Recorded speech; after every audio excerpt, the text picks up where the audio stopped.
Hello plus two students, നിങ്ങൾക്കിപ്പോൾ നല്ല tension ഉണ്ടാവും. മാത്സ് എക്സാം എങ്ങനെ ഉണ്ടാവും, ടഫാന്നുള്ള കാര്യങ്ങളൊക്കെ ടെൻഷനാണെന്ന് എനിക്കറിയാം. നിങ്ങൾ പേടിക്കേണ്ട. ഇപ്പോൾ ഈ ദിവസങ്ങൾ പഠിക്കാൻ നോക്കുക.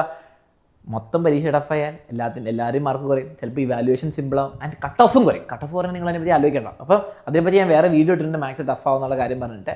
ഈ വീഡിയോ നിങ്ങൾക്ക് ഞാൻ പറഞ്ഞുതരാൻ പോകുന്നത്, നിങ്ങളൊരു ചോദ്യം ചോദിക്കാറില്ല എപ്പോഴും എന്നോട്, അല്ലേ? ലൈവിലും കമൻസിലും നേരിട്ട് കാണുമ്പോഴും, ഇനി പഠിച്ചാൽ A+ കിട്ടുമോ, ഇനി പഠിച്ചാൽ A+ കിട്ടുമോ?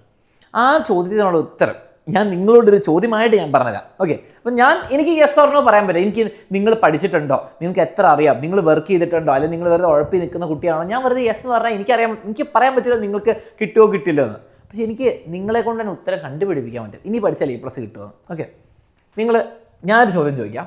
നിങ്ങൾ ഈ ലൈവുകളൊക്കെ കണ്ടിട്ടുണ്ടോ? നിങ്ങൾ ഈ ലൈവുകൾ ലൈവായിട്ടോ റെക്കോർഡറായിട്ടോ ഞാൻ ചോദിക്കുന്നത് വർഷം മൊത്തം പഠിച്ചോ, എല്ലാ ദിവസവും 10 മണിക്കൂർ പഠിച്ചോ എന്നല്ല.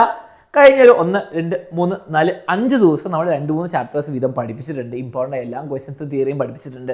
ആൻഡ് ഈ ഫൈനൽ ലൈവ് ഇനി വരാൻ പോവാണ്. ഇത്രയും ലൈവുകളൊക്കെ കണ്ട് പഠിച്ചിട്ടുണ്ടോ എന്ന് ഞാൻ ചോദിക്കാം. അപ്പോൾ നിങ്ങളുടെ ആൻസർ യെസ് ആണെങ്കിൽ, കമൻറ്റ് ചെയ്യാം. ഓക്കെ, അപ്പോൾ നിങ്ങളുടെ ചോദ്യത്തിനുള്ള ഉത്തരം, ഇനി പഠിച്ചാൽ A+ കിട്ടുമോ? യെസ് ആണ്. അത്രയും നിങ്ങൾ കഷ്ടപ്പെടുക. അത്രയും ഒരു 5 ദിവസത്തെ ലൈവ്, ഒരു 3-4 മണിക്കൂർ, ഓക്കെ, കൂടിപ്പോയി 20-30 മണിക്കൂർ നിങ്ങൾ പഠിച്ചിട്ടുണ്ടെങ്കിൽ യെസ്, നന്നായിട്ട് പഠിച്ചിട്ടുണ്ടെങ്കിൽ യെസ്, ഇനി A+ കിട്ടാൻ ചാൻസ് ഉണ്ട്. ഇനി അതിൽ നോ ആണ് ഉത്തരെങ്കിൽ, നിങ്ങളൊന്നും പഠിച്ചിട്ടില്ല ആണെങ്കിൽ ചാൻസ് ഇല്ല എന്നല്ല, നിങ്ങൾ A+ കിട്ടൂല എന്നല്ല, ചാൻസ് കുറവാണ്. അപ്പോൾ നിങ്ങൾക്ക് ആൻസർ കിട്ടുന്നതായിരിക്കുന്നു. ഇനി ആ ചോദ്യം ചോദിക്കുന്നതിന് പകരം ഞാൻ നിങ്ങൾക്കൊരു സൊല്യൂഷൻ കൂടി പറയാം. ഓക്കെ, ഹോപ്പ്ഫുള്ളി നിങ്ങൾ നല്ല രീതിയിൽ എടുക്കണം. നിങ്ങൾക്ക് മോട്ടിവേറ്റ് ചെയ്യാനും ഇനിയും പഠിക്കാൻ സമയമുണ്ട്, അതിനുള്ള ഒരു മോട്ടിവേഷനാണ് തരുന്നത്. ഓക്കെ, അപ്പോൾ നിങ്ങൾ ഡൗൺ ആവരുത്.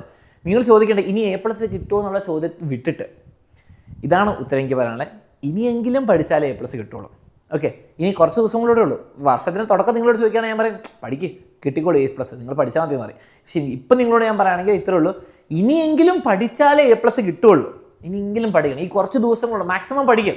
പേപ്പർ എങ്ങനെയാണെന്ന് നമ്മുടെ വിഷയമല്ല, നമ്മുടെ കൺട്രോളിലല്ല. പക്ഷെ നമ്മൾ മാക്സിമം പഠിക്കുന്നു, അത്രേ ഉള്ളൂ. അത് ചെയ്യാൻ റെഡി ആണെങ്കിൽ കമൻറ്റ് ചെയ്യുക. ആൻഡ് നിങ്ങളിത് കണ്ടിട്ടുണ്ടോ എന്നുള്ള കാര്യം യെസ് എന്ന് പറയാം. പിന്നെ മക്കളെ, സൺഡേ വൈകുന്നേരം നിങ്ങൾക്ക് ഫൈനൽ ലൈവ് ഉണ്ടാകുന്നതായിരിക്കും. നമ്മൾ 7:30 തുടങ്ങും, രാത്രി വരെ ഉണ്ടാവും. എല്ലാ ഇമ്പോർട്ടൻറ്റ് ക്വസ്റ്റ്യൻസും കവർ ചെയ്യുന്നതായിരിക്കും. ഓക്കെ, അപ്പോൾ എല്ലാവരും ആ ലൈവിന് വരിക, അടിച്ചു പഠിക്കാം. നമുക്ക് സൺഡേ വൈകുന്നേരം കാണാം. All the best. ആ സമയത്തിനോട് മാക്സിമം ക്യാച്ചപ്പ് ചെയ്ത് ബാക്കിയുള്ള പഠിക്കാം. Okay, all the best.